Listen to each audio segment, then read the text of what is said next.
친석유, 친가스 또는 원전까지 포함하는 트럼프, 워런 버핏 둘 다의 관점에서 굉장히 그런 섹터라고 저희는 볼 수 있습니다. 안녕하세요. 오늘은 트럼프 시대에 우리가 뭘 사는 게 좋을까? 어떤 섹터를 봐야 할지를 한번 살펴보려고 합니다.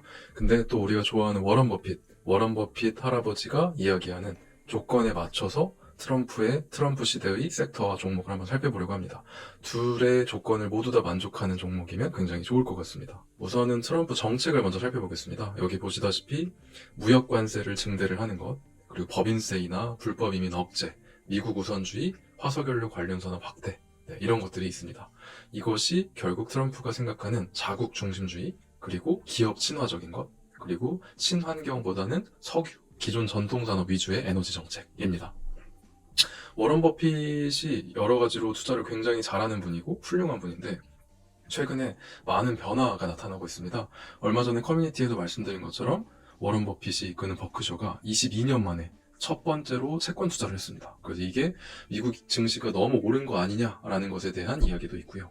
두 번째로는 현금 보유도 굉장히 많습니다. 그만큼 새로 종목을 사기보다는 이미 수익을 본 것을 팔고 있다는 거겠죠. 그리고 워런 버핏이 가장 많이 들고 있던 애플 주식, 정말 사랑한다고 했던 애플 주식을 올 들어서 절반을 매각을 한 상황입니다.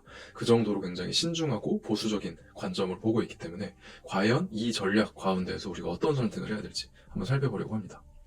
우선 세 가지를 살펴볼 수 있습니다. 앞서 말씀드린 것처럼 트럼프 시대에는 에너지주가 중요하고요. 이것도 친환경이 아니라 기존의 석유화학 그리고 이제 원전 같은 종목들입니다. 그리고 두 번째로는 방산입니다. 자국 중심주의가 우선이 되고 전쟁이라는 것이 굉장히 많이 일어나고 있는 상황에서 트럼프는 자국의 방산 기업들이 수출할 것을 많이 찾게 됩니다. 세 번째로는 금리 상승 수혜주입니다. 아무래도 트럼프는 경기를 부양시키거나 인프라를 재건하거나 하려면 채권 발행을 많이 해서 금리를 올릴 수밖에 없는 환경이 될 거라는 예측이 많습니다. 그런 상황에서 우리가 각각 살펴볼 수 있는 종목들이 다음과 같고요. 각각에 대해서 한번 트럼프와 워런 버핏 관점에서 살펴보도록 하겠습니다. 첫 번째로 에너지 섹터를 한번 보겠습니다. 말씀드린 것처럼 트럼프는 친석유, 가스, 원전, 이제 친환경 에너지, 풍력, 태양광 이런 것은 안 된다라는 이야기죠. 그래서 최근에 트럼프에서 에너지부 장관에 지명된 이 사람도 이제 석유 시추 기업을 창업해서 큰 돈을 번 억만장자입니다. 근데 화석 연료가 굉장히 중요하다. 빈곤을 종식할 수 있고 나는 기후위기라는 것은 거짓말이라고 생각한다. 이런 말을 할 정도로 굉장히 친석유 가스 쪽입니다. 그래서 최근에 오클로, 여기가 유명해진 것이 오픈 AI의 창업자이자 그리고 현재 대표를 맡고 있는 샘 올트만이 투자를 한 곳으로 유명한 원전 관련주 오클로가 최근에 2024년 9월 초 이후로 지금 4배, 3, 4배 이상이 올랐습니다. 그리고 뉴스케일 파워라는 이제 원전 관련주가 있습니다. SMR이라고 조그맣게 원전을 만드는 그런 회사가 있는데 이 회사 같은 경우 최근 1년을 보게 되면 10배가 넘게 올랐죠. 굉장히 많이 주가가 올랐고요. 그래서 에너지 섹터에 대해서 우리가 지금 트럼프 시대에는 굉장히 중요하게 생각을 하고 있는 상황입니다. 근데 이 종목 가운데에서 지금 우리가 원전은 굉장히 많이 올랐죠. 근데 아직까지 석유 또는 가스, 트럼프 또는 친석유가스 관련주의 핵심인 석유와 가스 관련주도 많이 오르지 않았습니다. 그중 대표적인 두 개 종목이 엑선모빌, XOM이라고 하고요. 두 번째는 슐럼버거, SLB라고 하는 종목들이 있습니다. 둘 다 석유 시추와 석유 판매와 관련된 업종이고요. 굉장히 큰 회사들입니다.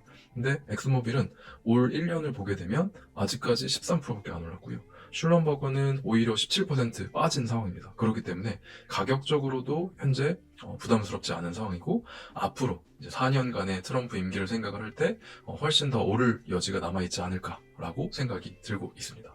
그럼 이걸 워런 버핏 관점에서 한번 살펴보시죠. 네, 워런 버핏도 미국 최대 석유 가스 기업인 옥시덴탈 페트롤리움이라는 회사와 리튬 합작사로 설립을 하고요. 그리고 6월에는 계속해서 옥시덴탈이라는 그 석유회사 주식을 매입을 하고 있습니다. 그래서 보시면 옥시덴탈이 굉장히 주가가 많이 오르기도 했고요. 최근 5년을 보게 되면 20년에 이제 그때는 코로나 기간 때문에 이제 많이 하락을 했다가 이제 한 15불, 10불에서 15불 사이에서 지금은 50불 가까이 왔으니까 5배 정도가 올랐죠. 그리고 실제로 2022년 말에서 2023년 초까지는 거의 80불에 가까울 정도를 이제 보이고 있었습니다. 그러다 보니 워런 버핏도 계속해서 이 회사 지분을 사고 있고 주목을 하고 있다는 것을 저희가 알 수가 있죠. 그렇기 때문에 이 에너지 섹터, 특히 친석유, 친가스 또는 원전까지 포함하는 전통 에너지 섹터는 트럼프, 워런 버핏 둘 다의 관점에서 굉장히 매력적인 그런 섹터라고 저희는 볼 수 있습니다. 또 한 가지로 아까 말씀드린 XOM, 엑스모빌, 그다음에 SLB, 슐럼버거, 옥시덴탈 이 세 가지 종목은 배당도 있습니다. 각각 3%, 2% 중반 그리고 2% 가까운 수익률을 보이고 있기 때문에 배당 수익률도 있다는 것을 기억해 주시면 좋겠습니다. 그럼 두 번째로 저희가 국방 섹터도 봤었죠. 아무래도 지금 이스라엘 하마스 전쟁도 있고요. 그 다음에 러시아 우크라이나 전쟁도 있고요. 또 대만과 중국도 굉장히 불안하죠. 이런 상황에서 방산 기업들, 즉 전쟁 장비, 물자를 공급하는 업체들이 굉장히 각광을 많이 받고 있습니다. 그래서 트럼프 때는 방산주가 더 많이 오를 것이라는 전망도 있었고요.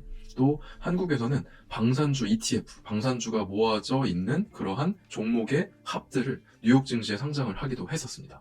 그러다 보니 이쪽에 돈도 많이 몰리고 또 여기에는 미국의 굉장히 큰 방산 업체들이 많습니다. 로키드 마틴, 레이시온, 보잉 같은 업체들이 있습니다. 이 회사들의 주가를 보게 되면 괜찮았습니다. 최근 1년 동안 로키드는 한 17% 정도 올랐었고요. 그리고 이제 레이시온 같은 경우에는 많이 올랐습니다. 거의 60%, 70%가 올랐고요.